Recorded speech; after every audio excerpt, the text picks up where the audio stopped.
जनता जदयू के पक्ष में और श्री नीतीश कुमार के पक्ष में जनता की जरूरत है। जहाँ तक भारतीय जनता पार्टी या राष्ट्रीय जनता दल का सवाल है, भारतीय जनता पार्टी ने कृत्रिम ढंग से लहर पैदा करने की कोशिश की थी, उसका कोई असर नहीं है। गरीब जानते हैं कि अगर नरेंद्र मोदी आते हैं तो जिसको 11 रुपये 1 पैसा भी मिलता है तो उसको वो अमीर की परिभाषा में डाल दें, क्योंकि गुजरात में ऐसा कर रखा है। एक और वो कहते हैं कि हम गरीब के बेटा हैं, चाय बेचने वाले के बेटा है, और गुजरात में जिसको 11 रुपया से कम मिलता है उसी को गरीब मानते हैं, जिसको 11 रुपया से ज़्यादा मिलता है उसको वो अमीर मानते हैं। तो ये गरीब कैसे हैं ये स्पष्ट है,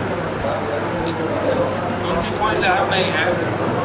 और जो उनका जो सामाजिक प्रश्नों पर जो नीति है, जो दृष्टिकोण है, वो जग जाहिर है। समाज में तनाव का वातावरण पैदा करना और तनाव से उपजी हुई आग पर स्वार्थ की रोटी और राजनीति की रोटी सेकना, जनता इसको, बिहार की जनता इसे बर्दाश्त नहीं करेगी। श्री लालू प्रसाद जी तो पार्टी चला नहीं रहे हैं। उनकी पार्टी को पार्टी कहा जाए कि क्या कहा जाए? अगर कहा जाए तो वो MBBS मियाँ बीवी बचवा सहित पहले से खुद थे, उनकी श्रीमती जी थी और लोग थे, पर परिवार जानते हैं, इस तरह के बहुत लोग जानते हैं। अब उनके बच्चे बच्चियाँ भी आ गई, तो परिवार कल्याण मोर्चा और इसी तरह से लोक जनशक्ति पार्टी, तो सभी दृष्टिकोण से हमारी पार्टी, हमारी सरकार और हमारे उम्मीदवार को अपार समर्थन मिल रहा है। और आज जो आपने देखा है, जो हमारा जन समर्थन उठा है, तो इस बात में बच जाएगा। सीवान में आखिर लड़ाई किससे है, क्या मन रहा है? अभी तो प्रारंभिक दौर है, देखिए अभी तो हम कोशिश कर रहे हैं, हम बहुत आगे हैं। ये प्रथम दिन है, इसलिए मैं देखूँगा। हो सकता है कि जिस तरह से फिल्मों में अपने दौर में अमिताभ बच्चन 1 to 10 अपने होते थे, हो सकता है कि मनोज कुमार जी 1 to 10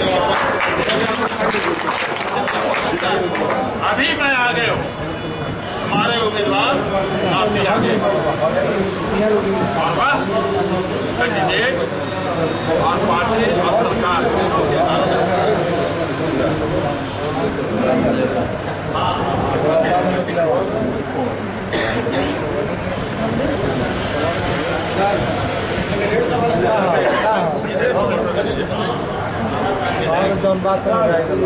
हमारे कैंडिडेट और यहाँ के स्थानीय हम लोग के नेता जो लोग हैं, ये लोग के चलते हम 80% कर चुके हैं। क्या 20% पटना से मेकअप कराया जाएगा प्रचार करके? 80% बाद में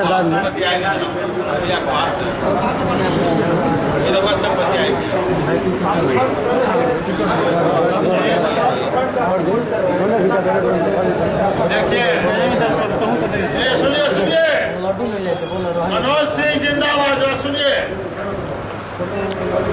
देखिए ये चुनाव है और चुनाव के बाद प्रधानमंत्री का चयन होगा।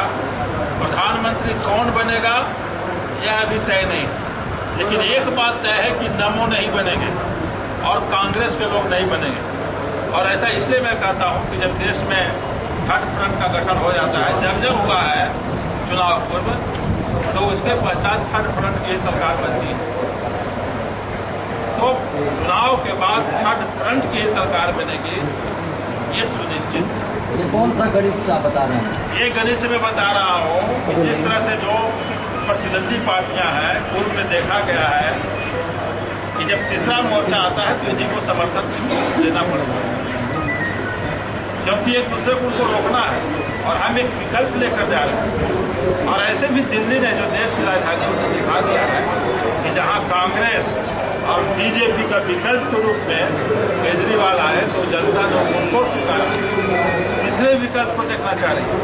कांग्रेस की भ्रष्टाचार से जनता उठी हुई है और सांप्रदायिकता भी बहुत बड़ा आप मुद्दा है। जहाँ अगर जनता को तीसरा विकल्प मिल रहा है तो तीसरे विकल्प को हम यहाँ तीसरा विकल्प पहले से मौजूद है। जनता दल यूँ तीसरा विकल्प मौजूद है और देश में वो थर्ड फ्रंट तीसरा विकल्प थर्ड फ्रंट। एक सबसे अहम सवाल है विभाग कि वो शब्दों का प्रयोग राजनेताओं द्वारा किया जा रहा है इस चुनाव में, वो कहाँ तक जायज़ है? नहीं, बिल्कुल जायज़ नहीं है। हमारी पार्टी उन शब्दों से परहेज करती है और अभी तक हमारी पार्टी ने कोई सा प्रयोग नहीं किया है। जो लोग भी कर रहे हैं, देख रहे हैं, कोई देशद्रोह का मुकदमा झेल रहे हैं, कोई आचार संहिता उल्लंघन का मुकदमा झेल रहे हैं, सब लोग करते हैं। अच्छा होना चाहिए, शालीनता रहनी चाहिए और शालीनता जनता दल की पूंजी है। जैसे अभी गडकरी ने कहा कि बिहार के डीएनए में ही जाति सब मैंने कहा ना उनकी कितनी निंदा हो रही है। गडकरी ने भी कहा, गिरिराज सिंह जी ने तो उससे भी ज़्यादा कहा। एक धर्म विशेष के लोगों को जिसकी अच्छी खासी आबादी कहते हैं कि पाकिस्तान जाना पड़ेगा। ये बताइए, देशद्रोह का मुकदमा उन पर होना चाहिए। इस तरह से कांग्रेस पार्टी के भी जो कह रहे हैं, हमारी पार्टी के किसी ने पूछे, किसी ने पूछे क्या लग रहा है चुनाव में? नहीं, वो लोग चूंकि जनता का समर्थन नहीं मिल रहा है। आप सुने होंगे ना कि अधजल गगरी छलकत जाए, तो वही स्थिति है। किसी आने में एक अंबानों से जनता में समर्थन नहीं है तो अनाप शनाप बक रहे हैं। हमारी यहाँ पर स्थिति मजबूत है और हम आगे रहेंगे। कुछ मनोज बाबू कर लीजिए भाई,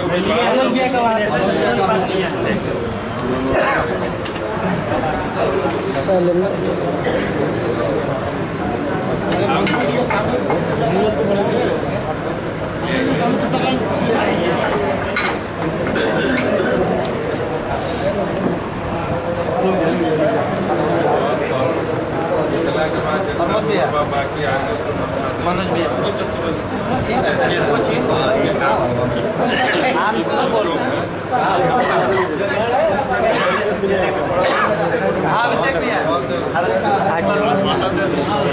चलिए थोड़ा सा अभी गया, थोड़ा सा आप अभी कर लीजिएगा थोड़ा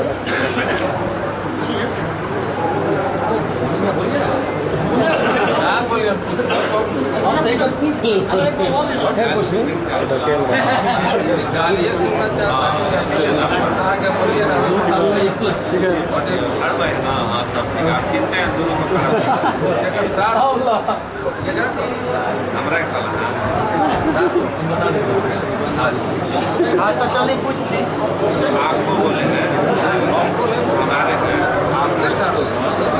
हम तो सारे ना हो गए, सब सारे चलिए क्या लग रहा है इस चुनाव में? आज तो नॉमिनेशन में किसके बाद इस सरकार की जो उद्देश्य है सबके साथ न्याय और सबका विकास, उसी आधार पर हमारे हम चुनाव जीते, वही मेरा देश और सबके लिए हो रहा है बिहार में। सब लोग हमारे साथ, वहाँ बात माननीय मुख्यमंत्री का नहीं आने का, हमें लगता है कि किसी भी नॉमिनेशन में मुझे बिहार में नहीं गया। लेकिन रही बात के बाद उनके जो कैबिनेट के लोग, जो उनके प्रतिनिधि हैं, आए दो मंत्री हमारे साथ शामिल, 3 विधायक शामिल, 3 MLC शामिल हुए। अगर आप दिखना तो आपकी पहले उसके बाद 1 बजे हमसे 11:30 बजे फ़ोन आया कि जब तुरंत आधे घंटे के अंदर हेलीकॉप्टर का अनुमति मिल जाता है तो 4-5 मंत्री जाएंगे यहाँ से, हम स्टेज तक कर सकते। हमने कहा कि अनुमति हो गया, इसलिए ऐसा कुछ नहीं है, नहीं आने का बहुत देर सांझ पुनिया तो सांझ थोड़े दिन आचार संहिता खत्म हो, उसके बाद जो आपको माननीय मंत्री के बगल में बैठे आजू का जितना रोड होगा हम लोग सब प्रयास करेंगे जिले का सामना। कैसे समान है बताइए? सबसे पहले मैं पहली बार खड़ा हूँ, इसलिए उन दोनों से अलग हूँ। पहली बार मैं आप चुनाव लड़ रहा हूँ, इसलिए मैं दोनों से अलग हूँ। ठीक है, आपके फेवर में कौन सा फैक्टर? मोनो फैक्टर है। मोनो फैक्टर मान लीजिए तो आप जाते हैं, मोनो फैक्टर है।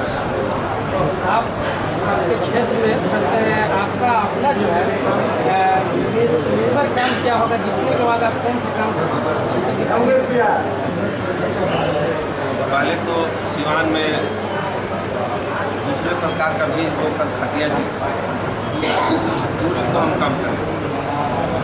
दूसरी चीज़ कि जो आतंकवादी का रूप ले चुका था सिवान और जिसका संचालन पूर्व के यहाँ के MP द्वारा किया जा रहा था, उसमें कमी आएगी। आतंकवाद का खात्मा करेगा सिवान। कोई आतंकवादी नहीं बनना चाहेगा, सब लोग चाहेंगे सभी लोग कि हमारा बेटा, हमारा परिवार शिक्षित हो और नौकरी पाए और समाज में एक प्रतिष्ठित जीवन व्यतीत